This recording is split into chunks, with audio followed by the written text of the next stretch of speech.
Good morning, everyone. Welcome to Offices Adda 24/7. My name is Niharika Walia Bhatnagar, and I am with you with the area of ABFM. Today, I am going to talk about the area of leverages. That is Module B, and the topic is leverages. So, I'm going to talk about financial and operating leverage. Now, what mean by financial and operating leverage? See, the point is, can you do you know any organization which is growing on its own? Leverage is very similar to the lever which gives power to the engine. Higher the leverage, higher the finances of the organization. Lower the leverage, lower is the finances of the organization. They get limited money now. They get money from the market, or they get money from the businesses. The businessman invests, but everything has a threshold. So you find out that optimal amount that you can take for your business from outsiders, or the you can say the owners of the business, so that you get the maximum returns out of it. That means ultimate goal of these organizations is to increase the earning per share, right? This is what they always strive for.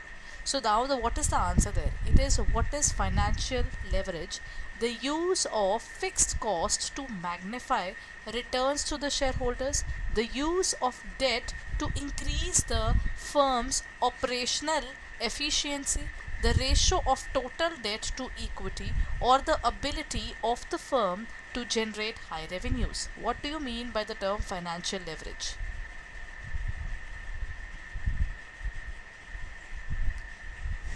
Total debt to equity ratio should be 2:1, just a basic knowledge there. But the point is, if we look at the financial leverage, it is basically the fixed cost that helps in magnifying the returns of the business. We are trying to have good earning per share for shareholder. This is required now. So it is the use of fixed cost to magnify the returns to the shareholders. Next point, in context of the financial strategies, what does capital budgeting involve? Managing short-term working capital, evaluating long-term investment proposal, determining the dividend policy, allocating funds to meet the daily expenses. In context of the financial strategies, what does capital budgeting involve?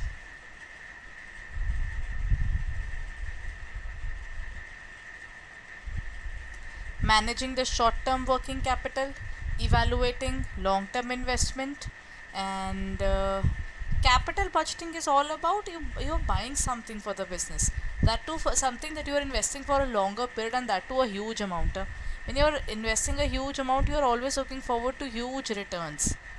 At least we look forward towards at least the payback of whatever I'm putting. If I'm putting 40 lakhs into something now, I'll always want that at least I get my 40 lakhs back in the remaining amount, because I cannot accept a lot of loans or something, and then if I'm not able to pay back, that can create a lot of fuss, right? So in this case, it helps in evaluating the long-term investment proposals. Next question. This is it into the operating leverage. So when we talk about the area of operating leverage, the question says, which of the following statements is true about operating leverage? It measures the degree to which a firm uses debt in the capital structure. It measures the sensitivity of the firm's earning to changes in sales, represents the proportion of fixed costs in the firm's cost structure. It is not related to the firm's profitability. What's the correct answer, everyone? Which of the following statements is true about operating leverage? Financial leverage talks about the earning per share. Operating never talks about the earning per share. No, it talks about the day-to-day working of the business. It measures the degree to which a firm uses debt. It measures the sensitivity. It represents the proportion of fixed costs. It relates to day-to-day working. So I would say it measures the sensitivity of earnings. First is not correct. It has to be related. It is related to the area of profitability. So it measures the sensitivity of firms' earnings to the change in sales. This is the only point that sets it. Because when we talk about operating leverage, now operating leverage talks about that the revenue which is the organization should earn more revenue. Now ultimately every organization is working hard so that they can earn revenue. What will they do with the revenue? Simple. If they earn good revenue, then they can grow further in the business, isn't it? If they earn good money, then they can spend good money. There are so many minor and major points that helps a business grow ultimately. So it measures the sensitivity of a firm's earnings. What happens to the firm's financial leverage when it increases its use of the debt in the capital structure? What happens to the firm's leverage? See, if the organization is taking a lot of loans, what will happen in this case? Financial leverage increases, or it remains the same, or it decreases, or it becomes negative. See, financial leverage is when you are giving money to the giving finance or infusing finances into the business so that the business can grow further. Our growth is just related to the area of getting money for the business to for it to grow. I'm sorry. So in this case, what would be the answer? Whenever we are taking a lot of loans, we are increasing the lever, or we are increasing the financial leverage.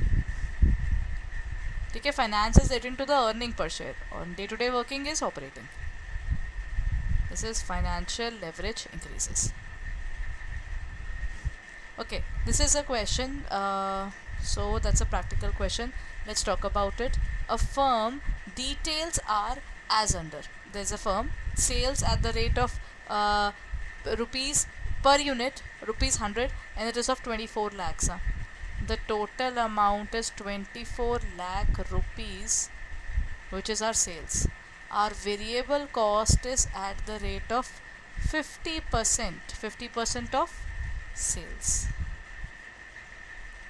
Then fixed cost is of rupees 10 lakh. It has borrowed 10 lakh and 10% per annum is the interest rate. Its equity share capital is 10 lakh, rupees 100 each. Consider tax at the rate of 50%. Calculate the degree of financial leverage.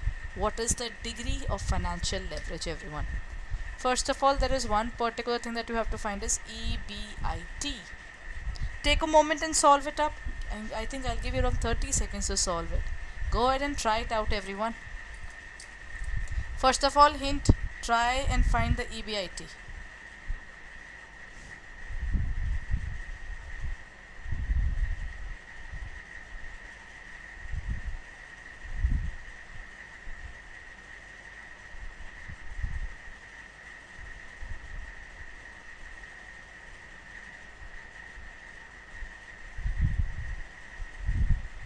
Done, everyone?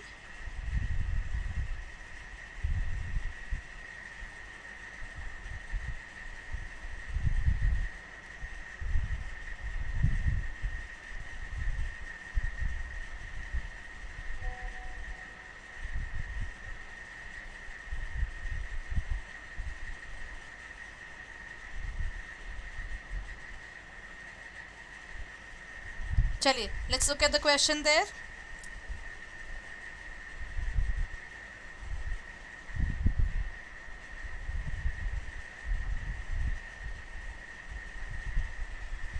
Chaliye, now let's try and solve it up. When we talk about this question, it says EBIT, earning before interest and tax. So I can see that this is sales of 24 lakh. Remove the portion of variable cost, because without incurring the variable cost we cannot earn. Agreed? So can we say in this case our earnings before interest and tax was 24 lakhs? From that, this is not actually the earning before interest and tax. We're going to find it. So first I'm going to erase this and I'm going to write sales. sales minus variable cost of 50%. So that gives me 12 lakh is my contribution. From that you remove the area of fixed cost as well. Fixed cost I can see is of rupees 10 lakh. So what is the amount that is coming up? Okay, let me show you in a better way. Is this visible, everyone? This is the answer to this question. First of all, you write sales, then you remove the variable cost, then you get his contribution. This is a formula in costing. Sales minus variable cost is equal to contribution. Variable cost is the cost which varies with our consumption. That means if I buy 1 unit, the value would be different. If it is 1 unit is of rupees 10 rupees, and 2 units 20, 3 units 30, right? That means this amount will vary with our consumption. So it is going to be 24 lakh, 12 lakh is 50% of it. They have already given it. Contribution comes out to be 12 lakh. The fixed cost is also given. Your earning before interest and tax is defined. Now after EBIT, you remove I, that is you remove interest. That was related to the area of this 10 lakh. 10 lakh is the funds that they borrowed, 10% is the interest rate. So in this case, 10% of 10 lakh is 1 lakh. Then what you left is earning before tax is 1 lakh. The tax rate is again very high. Then 50,000 is gone. We are left with hardly 50,000 rupees, and the number of equity shares are 10,000. So you get 5 rupees per share. And the formula for financial leverage is EBIT upon EBIT. Sorry, it is EBIT upon EBT. Say it with me, EBIT upon EBT. That is degree of financial leverage. So EBIT is all known to us, EBT is also known to us. So answer comes out to be 2 lakh divided by 1 lakh, giving us an answer of 2 times. This is a numerical question which is given in the IABF book itself. So I think this kind of question can come in the form of case study, where they can give you find the value of contribution, find the value of the EBIT, what is the value of EBT, and then they can give you one particular question, that what is the degree of financial leverage, where you'll have to divide it. They can also ask you to find the operating leverage, not the degree there, right? They can always ask you to calculate the financial leverage, not the degree, but normal financial leverage, and then they can ask you for degree of financial leverage. That means they can from this particular question, I think I can make at least 5 to 7 MCQs. So that is an alarming situation where you need to look forward to these questions and all these topics very, very carefully, everyone, right? Chaliye. Now let's move on and talk about the next question.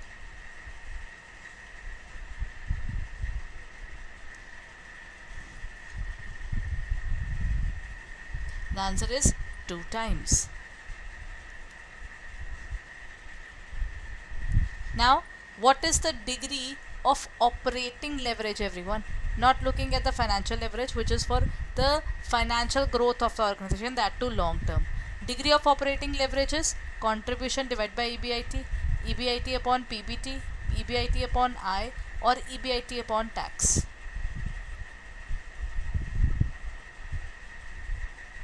The degree of the degree of operating leverage is, operating leverage uses contribution, it uses EBIT. How do we find these? First of all, contribution is sales minus variable cost, it gives us contribution,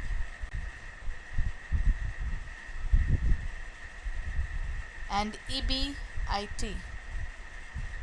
How do we find EBIT if they have given profit after tax?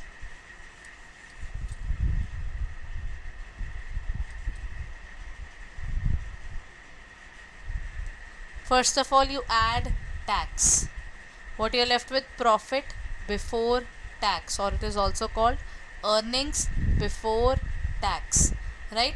From the before tax, you add back interest as well. What is left is your earning before interest and tax. Whatever they have already considered, you will nullify its effect. Visible now, everyone? These are the formulas for EBT as well as contribution.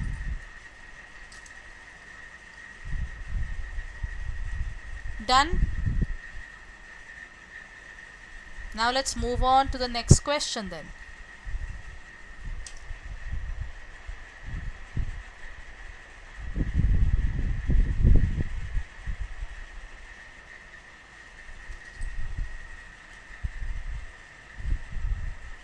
Let's move on and talk about the next question. The degree of financial leverage is contributed by. Operating leverage has got contribution. Sales minus variable cost is equal to contribution. What about degree of financial leverage? Degree of financial leverage is EBIT upon contri or EBIT upon EBT, then EBIT upon sales or EBIT divided by variable cost. What is the formula for financial leverage, everyone? Quickly go ahead and answer. And if the session is useful to you, please don't forget to share it among your peers. That really helps us a lot to keep on feeling that array we should continue with all these sessions that we are coming up. In operating ratio, it's all about contribution. In financial leverage, it's not about the contribution. It is about your own money, that is EBIT upon EBT. What is the impact of having interest in the organization? That is studied through EBIT divided by EBT.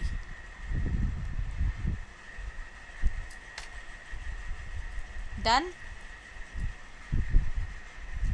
Now let's look at the next question. Which of the following best indicates the business risk? Operating leverage, financial, combined or total? There is nothing called total leverage. It is called operating there.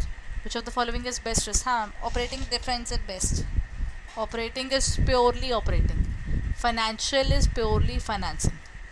For day to day, operating is there. For other long term businesses, expansions and all, financial leverage is there. And then in this particular area, you cannot be blinded by only one side, by only the working or the authority or bureaucracy and everything else. And so it is better, if you want to survive, then you negotiate, then you find things. So when the particular thing is still under a lot of risk, that specific person is the person who's taking care of these things.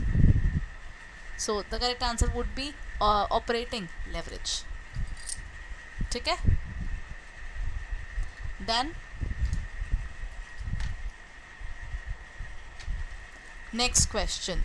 Which of the following is an example of fixed cost for manufacturing company?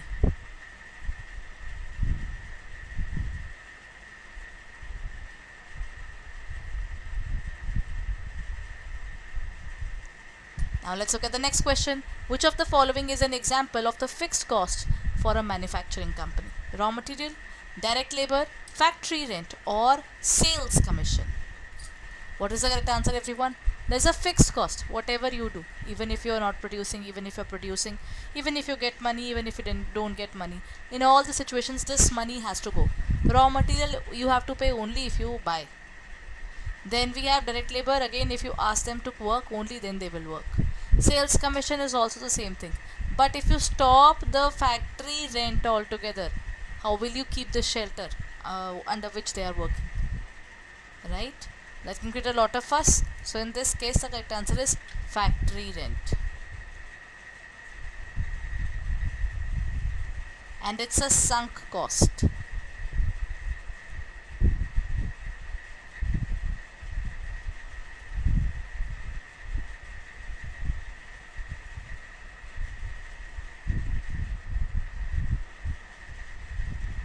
Done, everyone? So that means a sunk cost is given. Acha, sunk cost ke bare mein there is one more thing. Sunk cost means a cost which is already incurred. This is already done. Factory rent has to be paid even if the organization has no money. If they have good money, then factory rent is always the first thing that they will pay, so that fixed amount is already gone. Then they don't have to rush about working from where they are going to arrange the money, what is the funds that they need. So all that thing can be done on that basis. And the last question. Operating leverage is typically higher in which type of industry? Retail, technology, manufacture or healthcare? Operating leverage is basically the day-to-day one, that is in terms of manufacturing, it has a greater impact.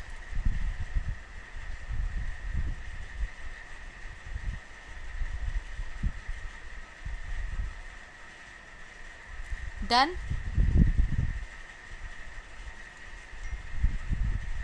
So now before we proceed further, let's have a look at our website.